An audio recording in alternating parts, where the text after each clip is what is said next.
जैसे ही ट्रेन रवाना होने को हुई, एक औरत और उसका पति एक ट्रंक लिए डिब्बे में घुस पड़े। दरवाजे के पास ही औरत तो बैठ गई, पर आदमी चिंतातुर खड़ा था।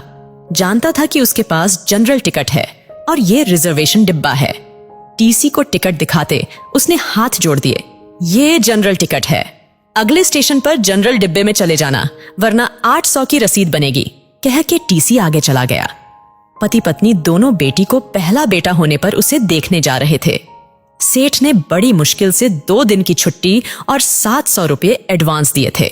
बीबी लोहे की पेटी के साथ जनरल बोगी में बहुत कोशिश की, पर घुस नहीं पाए। लाचार होकर स्लीपर क्लास में आ गए थे। साहब, बीबी और सामान के साथ जनरल डिब्बे में चढ़ नहीं सकते, हम यहीं कोने में खड़े रहेंगे, बड़ी मेहरबानी होगी। टीसी की ओर 100 का नोट बढ़ाते हुए कहा।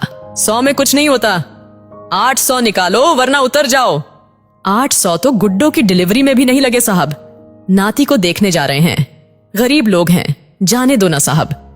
अब की बार पत्नी ने कहा, तो फिर ऐसा करो 400 निकालो, एक की रसीद बना देता हूं, दोनों बैठे रहो। ये लो साहब, रसीद रहने दो। 200 रुपये बढ़ाते हुए आदमी बोला, नहीं नहीं, रसीद 2 बनानी ही पड़ेगी, ऊपर से आर्डर है, रसीद तो बनेगी ही। चलो जल्दी 400 निकालो, वरना स्टेशन आ रहा है, उतरकर जनरल बोगी में चले जाओ। इस बार कुछ डांटते हुए टीसी बोला। आदमी ने 400 रुपए ऐसे दिए मानो अपना कलेजा निकाल कर दे रहा हो। दोनों पति पत्नी उदास रुआं से ऐसे बैठे थे मानो नाती के पैदा होने पर नहीं उसके शोक में जा रहे हो। कैसे एडजस्ट करेंगे ये 400 रुपए? क्या वापसी की टिकट के लिए समद्धि से पैसे मांगना होगा? नहीं नहीं।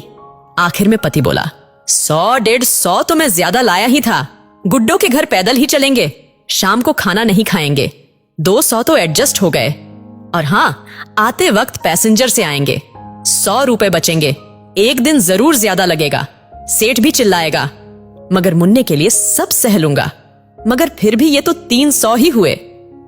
ऐसा करते हैं, नाना नानी की तरफ से जो हम 100 देने वाले थे ना, अब दोनों मिलकर 100 देंगे, हम अलग थोड़े ही हैं, हो गए ना 400 एडजस्ट, पत्नी ने कहा। मगर मुन्ने में कम करना। और पति की आंख छलक पड़ी। मन क्यों भारी करते हो जी, गुड्डो जब मुन्ना को लेकर घर आएंगी तब 200 ज्यादा दे देंगे।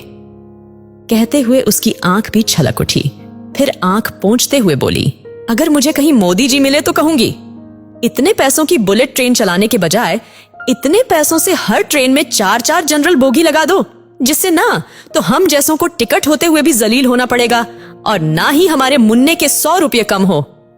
उसकी आंख फिर छलक पड़ी।